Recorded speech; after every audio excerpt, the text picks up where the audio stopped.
If I will be intentional, if I will focus on doing it right the first time, if I will focus on getting quality perspective, if I will focus on communicating really well, then this thing works out for everybody. One of the number one problems that I had when you and I first connected was communication, to say it the least. I was not a great communicator. And I think, as I bump into more and more people in the business realm or in just life in general, communication is at the center of most of the problems that we run into. How did you first become so passionate about communication, and what's really holding people back?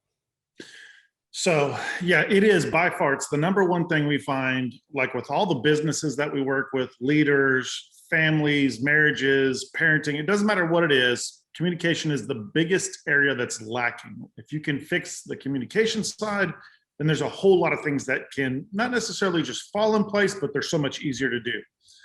I became super passionate about it when I was, 20 some years ago, about 20 years ago, I think, when I had a team member who was just killing it for me. I mean, she would just go bust things. I could give her direction. I had known about DISC, personality styles, values, all that stuff. I had been studying it, working with it, but it hadn't been huge for me yet until I had this team member who I could tell her to go do this. Could you get this done? And she could go kill it. Mm-hmm. She'd come back. I don't know how she got it done. I just knew that it got done. Everything was great. And then I promoted her to another level. And then I brought in another gal to take her spot. Mm-hmm. And I would say, hey, could you go make this thing happen? And she'd leave and come back 5 minutes later and go, what do you mean? The thing, can you go do the thing? Can you make the thing happen? And she'd leave 15 minutes later. She'd come back. She's like, I really don't understand what you're saying. And I'm like, the thing, can you go make the thing? And I was confused because I'm like, this isn't anything that's that difficult. Yeah. I dealt with this for a couple of months until one time I just got really frustrated when she came back to me. We were at an event and I'm like, hey, have the guys, in the venue, big arena out in Texas. And I'm like, have them go turn off these lights up top. Mm-hmm. And she left and she came back and she goes, they can't do it. And I'm like, they can do it. Just tell them to go up to the lights and turn off the lights. And she came back. They can't do it. And I was like, okay, this is it. And I walked up to the guys and go, guys, the button on the back of those lights, go push it. And they're like, oh, okay. And I was so frustrated. And then all of a sudden, I felt like I just heard God say, read her profile. Uh-huh. And so I grabbed her profile and I went through it and I went, oh, you idiot. You're the problem. Mm. You keep thinking that she's the problem and that she can't get anything right. And the whole time, you're not even close to communicating in a way that she can receive it. Mm-hmm. The gal that I had before her, completely different. High I, decent amount of D. This was a monster C with a lot of S. And I'm communicating to her like I was the last gal. And I was trying to figure out, why is this not working out? That became a massive catalyst for me. I went ballistic. I started learning everything I could about DISC, about values. I started studying individuals. I learned it so much that it was within, I don't know, probably about a year or so, I was teaching it. Mm-hmm. And then over the next couple of years, I just became an expert at it. And then I've been doing it now for 20, 21 years, something like that. Which is crazy to me because, my shift was a direct result of you teaching that lesson at a large event we were both at. And I remember coming back to you, just taking off your headset. I'm like, I'm a broken business owner. Please help me, God. Right. And kudos to you, man. One of the things I've always loved about you is your transparency and vulnerability. And you're like, this guy's is hurting. Yeah, I'm gonna make some time for him. And that radically changed my life. It created the hunger to not only see myself different, but see other people different. So it sounds like the root cause of most communication problems, and again, correct me if I'm wrong, but is this expectation factor. We expect people to communicate in whatever way in which we communicate. Is that right? Yeah, absolutely. We communicate the way that we are used to communicating, no matter what. Mm-hmm. And then we expect that the other person understands what we're communicating. How do you not get what I'm saying, right? Mm-hmm. So my personality style, whatever it is, I'm going to communicate to you in a way that I like to be communicated to, mm-hmm. and then expect you get it. If you're just like me, no problem. We can communicate back and forth. It'll be pretty darn good communication. Outside of that, which is a ton of people, it's probably going to be a big issue. Yeah, I mean, if I'm not mistaken, I think one of the things you taught me when I was first learning disc and is that about 40% of the population, if not a little more, are what we refer to as high S's. Yeah. And as a 99D, 80 something I myself, I created all kinds of havoc, and nobody had the courage to come tell me I was screwing up, which was kind of scary. But Well, and that personality style is not the personality style that would come and tell you that you're screwing up, right? Because they want to keep the peace, they don't want to yeah, ruffle feathers. And so, well, I'll just go and try and figure this thing out, which means that we're losing time, we're losing money, we're losing resources because the communication isn't solid. But yeah, so for me, what I always say, if you're going to win with communication, it's not about what you say, it's about what somebody receives, right? It's if I can make sure that the person that is receiving the information is getting the best information in a way that they do receive or that they prefer to receive, then I can set them up for success. So if I'm speaking to you, usually I'll speak to you bullet points. Hey, yeah. how's it going? How are things? What's going on? You know, The audience just watched it happen.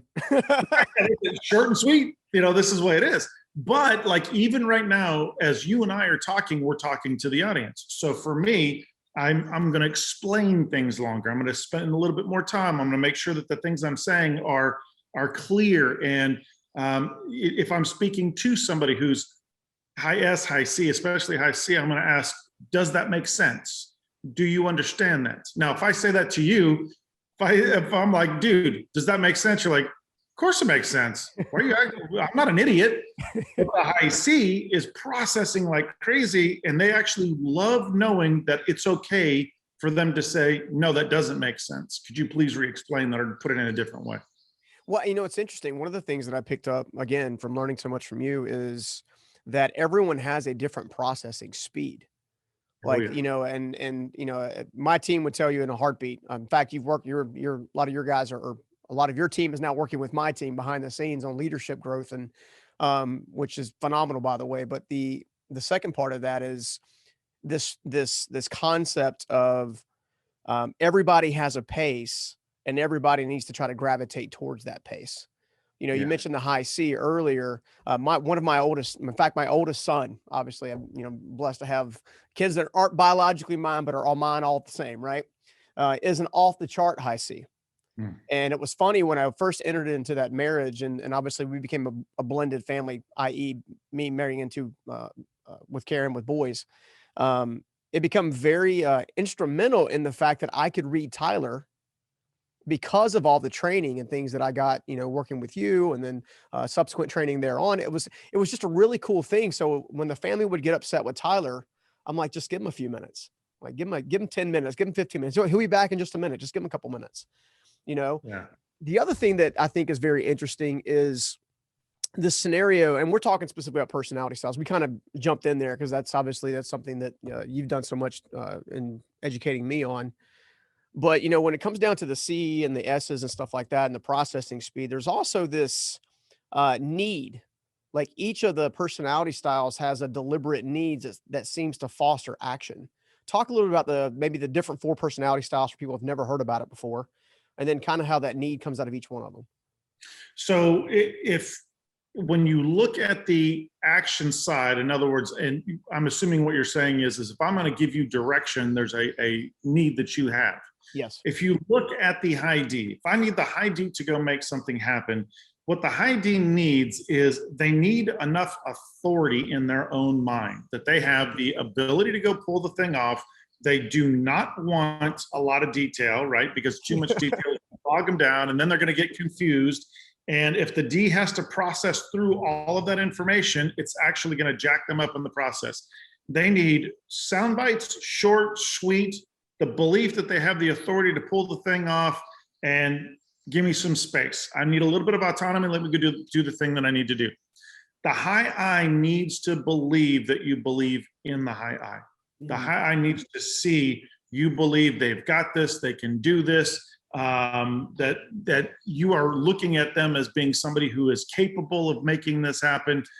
Along with that, you need to make sure that they have the details. Neither the D or the I are going to have enough details to make this thing happen. I mean, it's just not going to happen. Yeah.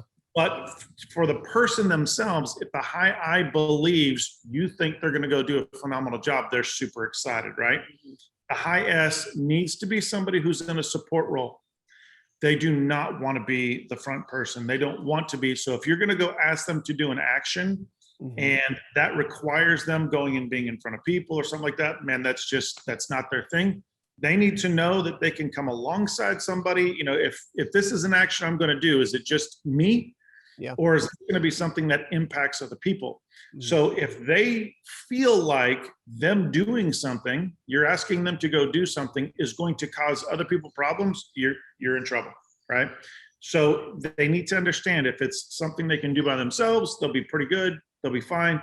But if it's going to impact other people, they need to know that it's going to be okay, that everybody's going to be all right with it, that nobody's going to be upset, it's not going to make anything bad. The high C needs detail, period. Yeah. It doesn't matter. It doesn't matter. It doesn't matter. If you're saying, could you go to the coffee shop and pick me up a latte? The first thought is, you didn't even give me the name of the coffee shop. I don't know which coffee shop. Is it a chain? Is it, which specific one? When you say a latte, are you talking, what kind of, all of these, they've got to have detail, right? Whatever it is. So what I always tell people, and this is really tough for people to understand, but when you get there long enough, you get it. So if I say, Stephen, I need you to go build a bridge, done. You don't even need to know what the bridge looks like. You're just going to go build it. If it's wrong, we'll figure it out. That's exactly that's an internal mantra here. We'll figure it out. We'll figure it out. The high C needs to know the big picture to be able to do the 5-foot view. So if I say go build a bridge, they actually need to understand what's the purpose of the bridge. Why are we doing this bridge? Why are you choosing these sides? They need to know, and this is not D's, I's, and S's. It's tough for them to understand. They need to understand that what they're doing is going to fit into the big picture. And that allows them to go, oh, no, it makes sense why I'm doing this. So those are usually the things that the different personality styles need to be able to move forward in action. Yeah, I love it, man. I love it. I was just having this flashback on one of the trainings you did that I was with you probably 5 or 6 years ago. And it never dawned on me. I used to get so frustrated. I had a couple of high C team members, one specifically, that seemed like they were, we come out with these big visions. We're going to do this. It's going to be amazing. It's going to be, I'm telling you right now, we can do this. And of course, me being a bootstrap entrepreneur since day one, right? I'm always like, we'll figure it out. We'll get there. Right.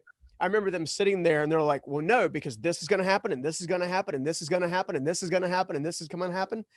And, about 60% of the things that they thought would happen happened.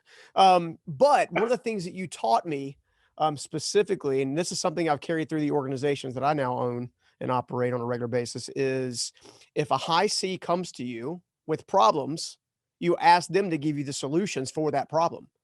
And that was so pivotal to me because I never even thought to ask the question. And instead, I felt like, this is going back several years, in this insecure moment, well, they don't like my idea, which means they don't like me, which means they don't like that. Talk a little bit about how that breaks out, because that was so pivotal for me specifically.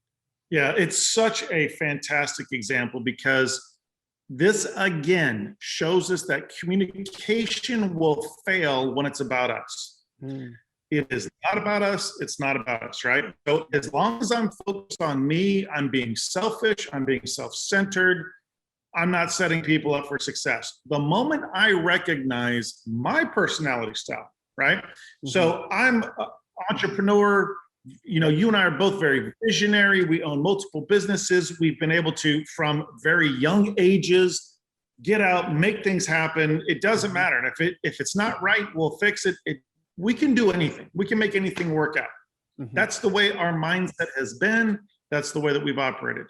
The problem is there's only a certain percentage of that type of bootstrap entrepreneur on the planet, right? And it's kind of it's just a different mentality. Everybody else who's filling in a role, not everybody wants to be an entrepreneur. We think, well, everybody probably wants to be an entrepreneur. Nope, they actually don't, right? A lot of people love the C's and S's, love the support role. And believe it or not, you know this, I'm a very high S. Yeah. S is my highest category, S and I, and then I'm about a 40D and 25C.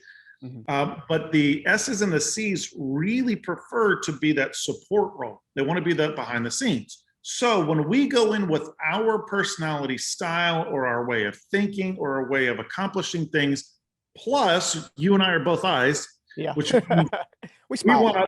We want to make everybody happy, and we want them to be excited. We want to share our vision, and we want them to be like just jumping up and cheering and shooting off fireworks. Yeah. They don't do that. Now the I's will, other I's will be like, man, that's awesome. That's great. Yeah. But when you're talking to a room full of support people, S's and C's, something like that, then they're not actually thinking about, oh, I should actually support Stephen in his vision. That's really cool. Let him get his vision out. Let me lean in his personality style. Let's give him a few minutes and pat him on the back and help him make him feel good. Yeah, and then go, hey, do you mind if I ask a couple of questions? Right? That's how it should be. Yeah. So what happens is immediately in their minds, they see conflict. Stephen's got this idea. It's ridiculous. There's no possible way that could work because of this, and they start shooting holes in the vision. And which is perfectly fine. The problem is how we approach this, right? Yep.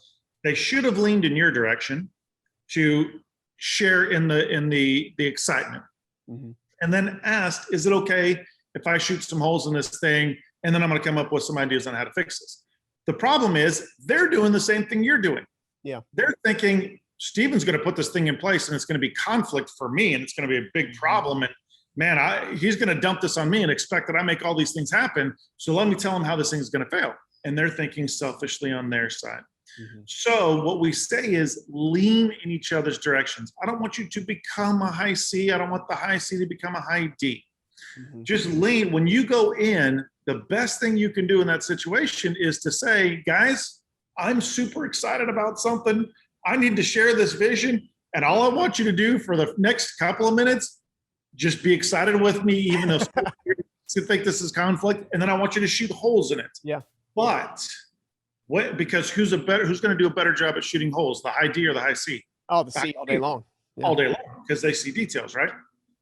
So when you shoot holes, here's the thing. Every time you shoot a hole, I want you to plug it. Bring at least 1 to 3 ideas of how to solve that problem. Ready, go. And then what we've done is that you got to be excited about the vision. You got to share it. They got to lean in your direction, even though they're really not excited about it. At least they act like they are for 5 minutes.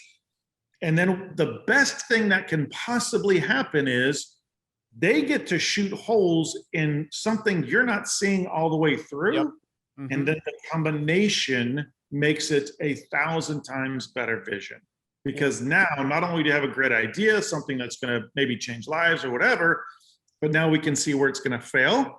And if they've done a great job, we now have the ideas of how to fix it as well. Absolutely. I was thinking, of course, I've had, I don't know how many business examples. You've obviously helped me in my personal life, my business life and everything. So I want to hit the communication from both sides. But before I jump in there, I had this instance where I discovered that permission was powerful. I didn't realize as a leader, it was my responsibility to even give the team permission to speak up. I just thought it was, because if I need to speak, I just speak. I don't think about it. Right. But you think that way too. Yeah. And when the I's and the S's and C's, I mean, the I's are typically a little more like, well, it may not work out exactly like that, but we can try, kind of that, where the S's are like, oh, and the C's are like, right. So all of that. But I discovered that the more times that I did go into an environment and say, guys, look, this is not completely fleshed out. This is something I'm sensing, something I'm feeling, an intuitive nature, because you and I are both very intuitive by nature anyway, in business and life in general. I have a feel for it, right? I used to freak my old CFO out because I would come in and know the numbers, literally walk in the door, and he'd be like, he thought I had cameras in his office. Hindsight being 2020, I probably should have had, but that's beside the point. But, I would come in and know numbers. But anyway, I guess what I'm getting at is, permission is power. And I think for every leader out there who's been in my circumstance or my shoes, which is I was a horrible leader and I just didn't know what I didn't know. Give your team permission. give your spouse permission, give your loved one permission to speak into your life. And had I done that earlier, I could have saved myself probably close to $1 million in mistakes, honestly. Right. Yeah. Right. Yeah. So the other thing I want to position on is, and this is, again, I've learned so much from your friendship and mentorship for the last decade that there's so many different places I want to go with the conversation. But one of the places I want to go is the importance of understanding that no personality style is bad or good. And then what the maturity looks like in an immature version of that style and a mature version of that style. Because I have a feeling that both in the spouses and the business side, that you're going to have immature leaders and mature team members, or immature team members and mature leaders. And, trying to walk through that can be somewhat tricky sometimes. Yeah. So back to what you were just talking about before that, for me, one of the biggest things we teach is gaining quality perspective. Mm-hmm. Now, perspective literally just means point of view. But what we do is we tend to operate from our point of view. So I'll give you an example. And I'm sorry, I don't have my good mic and computers. We're building a new building and all that kind of fun stuff. And so dude, live it and love it. You earned it. But strat plan, you've been through strat plan. One of the things that I'll do is I'll usually have a coffee canister. Now it's usually black, and I'll put it on the table. And as I'm speaking about perspective, I'll say, "Hey, what color is this canister?" And everybody will go, "It's black." And I'm like, I say, "Okay, what if I told you it was blue?" And every now and then somebody go, "I'd say you're stupid." That's a C. But what if I turned it and my side was blue? And then you always see just what you did right there. Everybody goes, "Oh, I wasn't seeing it from your side. I only saw it from my side." Exactly. This is the problem. As long as we are only caring about our own perspective, it's never quality. But if I actually care to find out what you think, if I want to find out what you know, if I want to find out what you're feeling about it, what you see, have you experienced anything, then you give me information that I didn't have. Now, I could totally toss it all away. But one thing you know about me, I am huge at what I call taxing the collective intelligence. I have super smart people working for me. I'm paying them good money because they're smart. It's really stupid for me not to turn around and go, "Hey, what do y'all think about this?" Right? Yeah. So I have a great tendency, while I'm very visionary, I've got a lot of plans, ideas, thoughts, things that could work out, things that I think are great. I have a tendency to go, "Hey, what do y'all think?" Shoot holes at it. Tell me what's good. Tell me what'll work. Tell me what. I don't have the problem of somebody shooting down my vision, my dream, for two reasons. One, I want quality perspective, and they may have perspective that I don't currently have.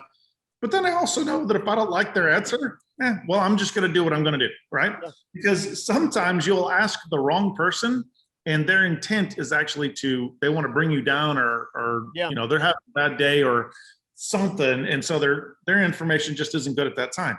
That doesn't mean that if they answer something in a way that you don't like it, that it's not good. I'm just talking about, if maybe they're having a bad day or something. Yeah.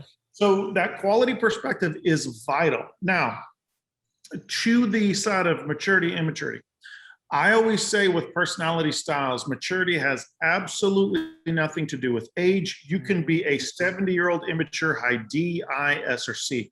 When it comes to personality styles, and this is Chris LoCurto's way, right?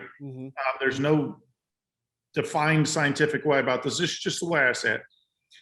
Immaturity is when you do not understand yourself, your own personality style, the way you think, the way you act, react, the way you give information, the way you receive information.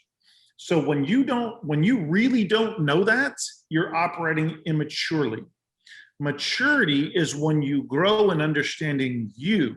This is the way I act to situations. It's the very stuff that you were talking about that you learned. You learned this, you went back, you started changing. So when you look at your oldest son, you know how you act, react, how you give information, how you receive information. You've learned about other personality styles. You can look at him and go, "Y'all aren't getting it." Yeah. The problem isn't that he's not getting it. He just needs 20 more minutes. Give him 20 minutes, he'll get it. So just slow down. So maturity is when I understand me and I understand how I give information and receive information. Then I can take that and start looking at each personality style and understand how they do. Mm-hmm. The more I grow in understanding other personality styles, it's one thing to know me. That's great. That's fantastic. It's not enough. Yeah. I'm dangerous if all I know is me, right? That's right. Once I understand other people, it's a very large track hoe that's out there. It's all good, dude. Once I start learning other personality styles, then I can do exactly what you did with your oldest son. Hey, you have to understand he needs more time. Just let him process. Ask him in 20 more minutes. Yeah. Once I do that, I'm mature. One of the things that we talk about all the time is, a high D or high I will send out a meeting request. Hey, y'all, come to this brainstorming session. Who are they sending it to? They're administrative people. Mm-hmm. Well, it's an administrative thing. I want everybody to come. Am I getting fired? Yeah. And so everybody gets in the meeting and they go, we want to make these things. How do we make them? Ready, go. Google it. And everybody in the room, like we talked about processing speed. Yeah. Has no clue. They need time. What are you talking about? Make this thing. Are you talking about the specifically the bottle? Are you talking about the color that go? So what we do is we don't recognize, it's very immature. The people that are coming into the meeting, if they're S's and C's, they can't brainstorm in the moment. Mm-hmm. But if I will recognize that and send them out a meeting request with tons of information 2 days before. Hey guys, we're going to talk about water bottles. How do we make them? How do we make them our color? How do we make them a shape that works for, I don't know, specific cars that whatever the thing is. If I will give that information, then they can come to the meeting with 3 ideas of how we're going to do this.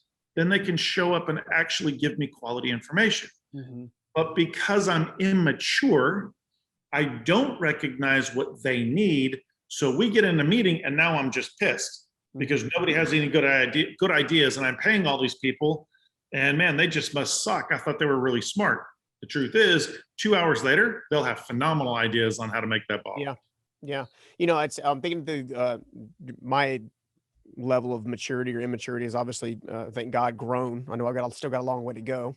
But, one of the things that I think that resonates with me about what you just said is my immature version of myself was one built on hurt, insecurities from, childhood mess and homelessness and all the junk that I've been through. On top of that, it was also built on not having like a little bit of fear, not wanting people to know that I didn't know what I was doing. I was winging it the whole time. Right. By the time you and I met, I'd already built like a $10 or $15 million business. I had like, I don't know, 20 or so team members at the time. And, I never graduated from high school. So that was, so I had that. And I think the reason I bring those things up is because I think that those types of things create impulsivity or impulsiveness. Yeah. And I know that part of my growth pattern has been understanding not to be impulsive, but be intentional. Yeah. And, I learned that through a lot of the conversations that, you and I used to have a ton of offline conversation. It wasn't nothing for me to pick up the phone crying, Chris, I'm broken again. What's going on? Right. And you're like, dude, come on, suck it up. No, I'm just kidding. You weren't like that. No, you were very, very understanding. And I think it's because you and I share similar backgrounds, not the same, but similar. But on the maturity side, what I discovered is, it's not just intention, but it's also moves from this place of selfishness to selflessness. Yes. Like, I'm doing what I do now throughout all the businesses because I genuinely care about the team. I hadn't made no bones about it. Even said it early on the show that I've got members of my leadership team taking part in many of the programs and services that you offer. One, because they change me and help elevate me. And 2, I'm too close to the fire. Like I'm too close, right? So they need outside perspective. We use the 4 phases of transformation, and the number one thing is gain perspective, which is something you taught me, Steve Meyer taught me, and my grandfather taught me, which thank God you got to meet when I got married. You look at all this together, and it really is a journey and a path. And one of the things that I think people get stuck on, and because I did this, is I felt like I was all bad because I didn't have it figured out in the moment. Talk a little bit about the importance of understanding that the journey is just the journey. Man, we don't have a long enough show. When you when you get to a place of recognizing that it's not about you, opportunity opens up like crazy. Yep. When we focus on it, like you were saying, you're a kid who learns to go, jumps into construction, and you can make things happen and things are moving. And next thing you know, you're making money, and oh my gosh, more money is coming in. And you're a kid. By the time that we met, you had obviously matured, but like you're saying, you're at this point of going, man, I don't know how I'm here. I know it's all pure effort. It's all pure inertia. It's just that I'm going to run through a brick wall. If the brick wall is there, it's coming down. Here I am. Now what do I do? Right. Mm-hmm. And so at that place, there is this, oh my gosh, the world is looking at me. Everybody's judging me. I can't fail. I can't screw up. Chris, I got to keep going. What's the next thing to make me better? How do I make sure that everybody thinks that I'm just this amazing guy? Well, obviously you've been through incredible difficulty and tough times. And obviously, the stuff that we do ain't easy. It is very tough. Yeah. It's very difficult, and it breaks us down. The goal is, how do we remove those fears, those struggles, and get to this place of going, wait a second, my worth is not in people judging me. My worth is not in people, waiting to see me fail. That's not my worth. No, man, your worth is not in that. Yeah. Your worth is in what God says about you. And then when you recognize that, then you can look at other people and go, oh, I can make them better. I can help them, because I'm not struggling with me. That impulsivity comes out of a need to feel worthy. Mm-hmm. Well, I got to do this next thing, because if I do that, then I'll be more worthy, or then I'll be happy, or then then, right? When you're focused on you, it's always the if then. There's a series on the show, I think like 3 months ago, about willpower. Mm-hmm. Inside your brain, in the prefrontal cortex, there's two major areas. One is reward. Mm-hmm. One is quality decision making. For those people who do not have self-control, for those people who cannot delay gratification, they're always focused on the reward. What can I do right now? That's the impulsivity. I need to do this because I need to feel better about myself. I need to, whatever, fill in the blank. The person who goes, well, that's just ridiculous. If I will be intentional, if I will focus on doing it right the first time, if I will focus on getting quality perspective, if I will focus on communicating really well, then this thing works out for everybody. Mm-hmm. It's not about me. Yeah. It's about how this helps other people. If it's about me, why in the world am I doing it, right? This is a waste of time.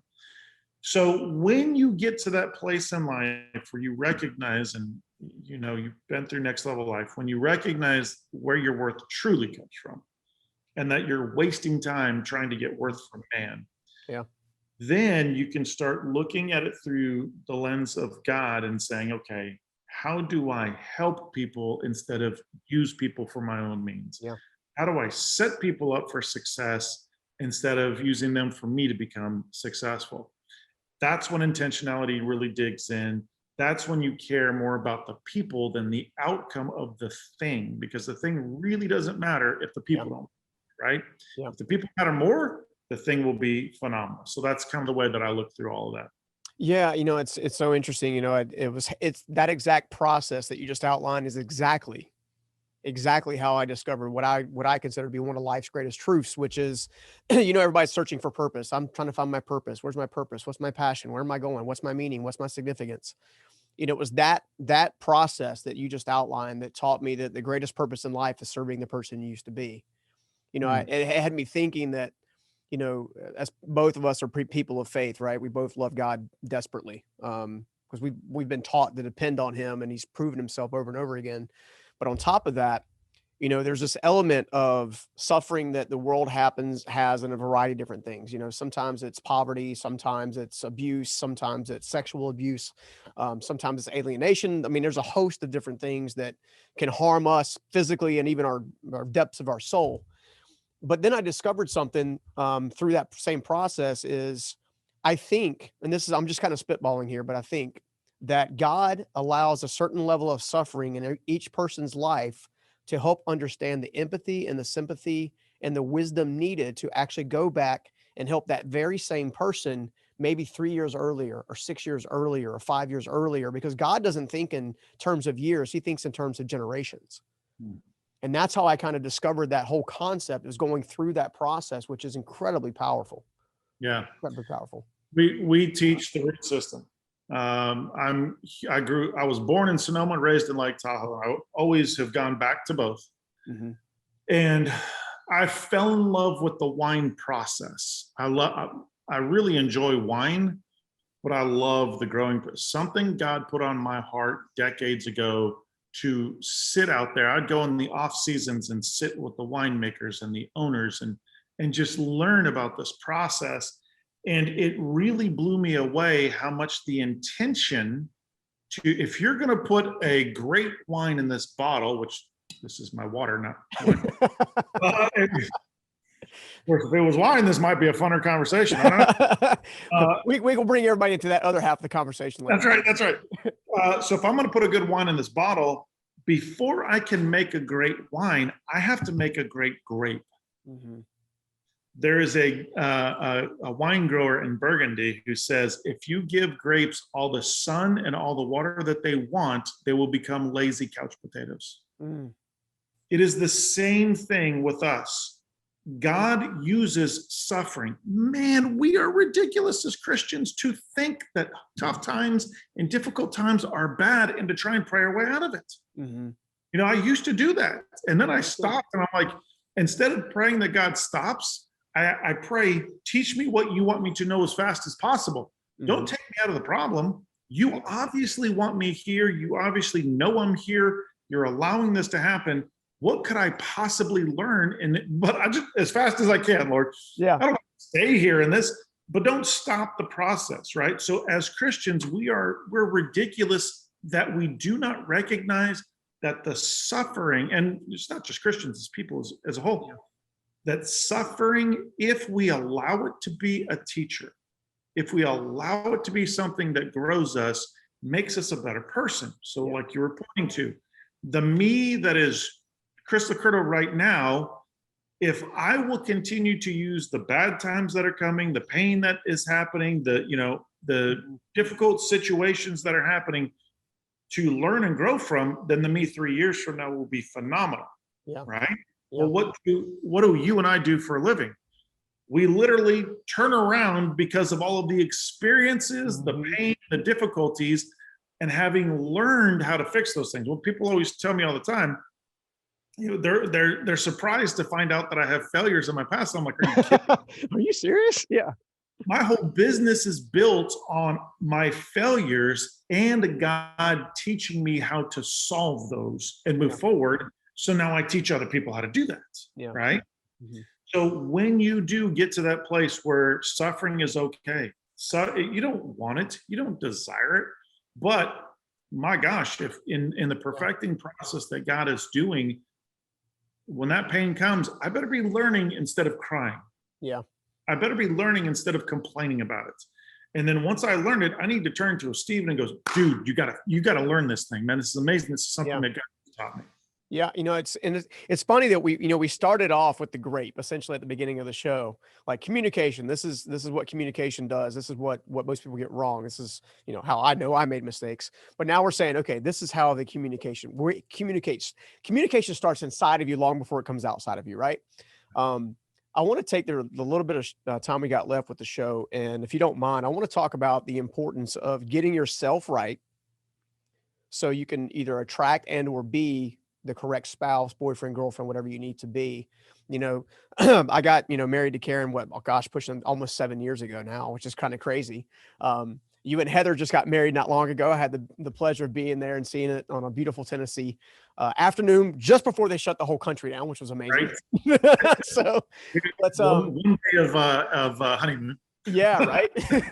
But on top of that, one of the things that I've always enjoyed is that when it comes to selecting the partner that you're going to spend your life with, or, a lot of us, and this includes me, do it unintentionally rather than do what you've taught me to do. And I've seen you do is be intentional about it. Make sure you've got enough time to heal and get yourself together. Talk a little bit about that a little bit, how, communication, root system, and how that ties together, if you don't mind. Yeah.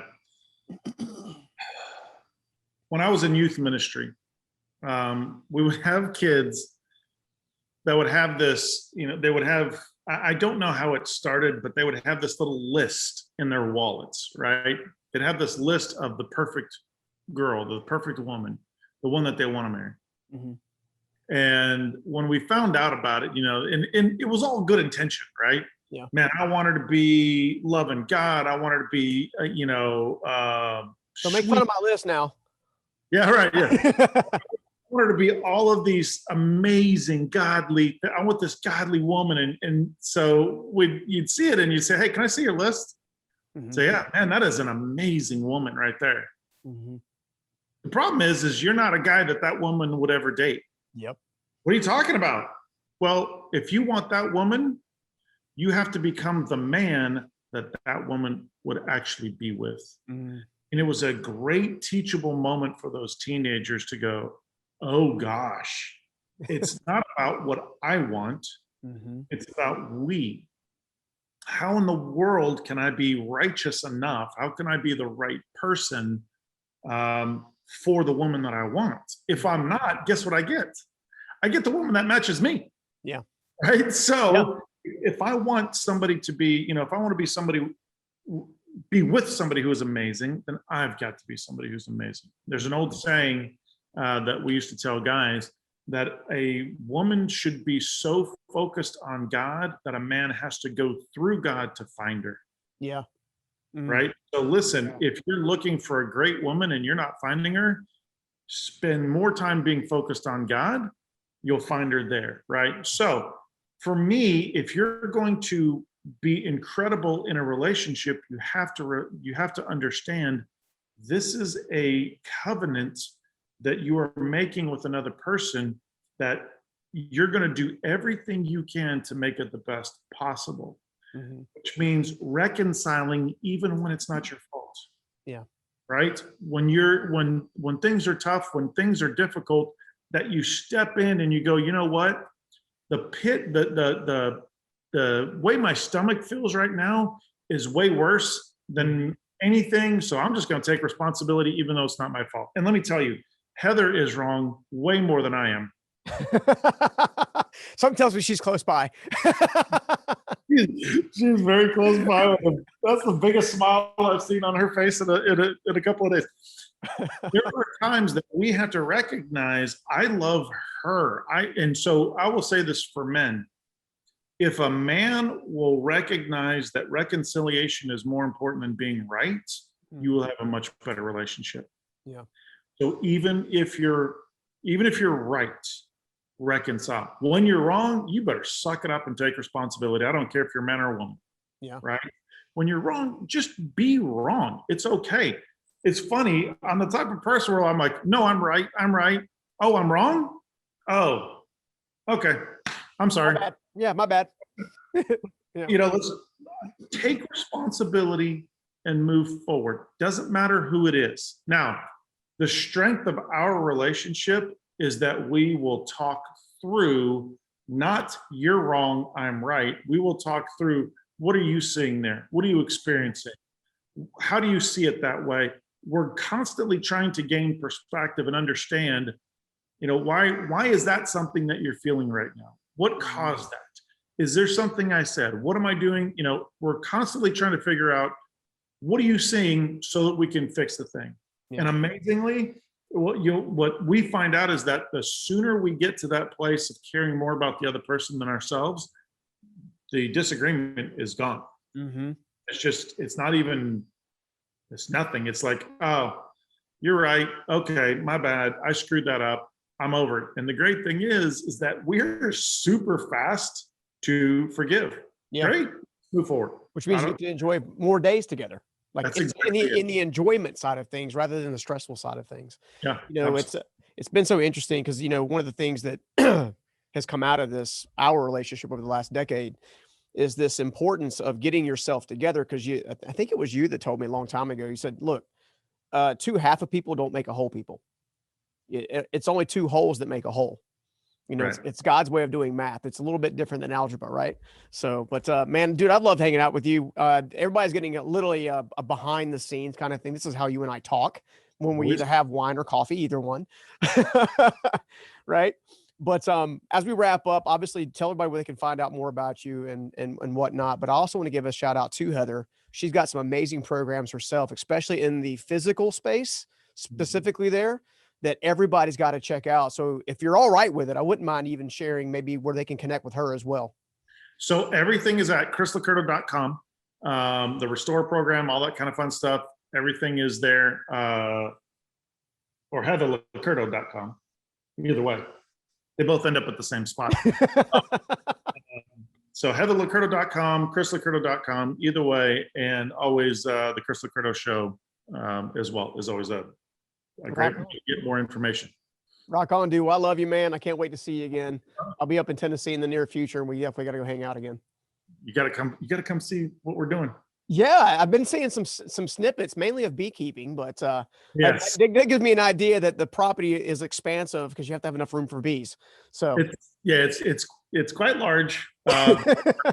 Build our new event space and everything here. That's what we're working on right now. So that's awesome, dude, man. Well, I love you to death. Can't wait to see you again, dude. Same here. Same here. All right. Thanks for having me on. All right. All right, brother. If you love that interview, make sure you check out this right here. It's easy to write checks, but it's really difficult to give your time. And when you give your time, that's when you realize when you can do the most for people.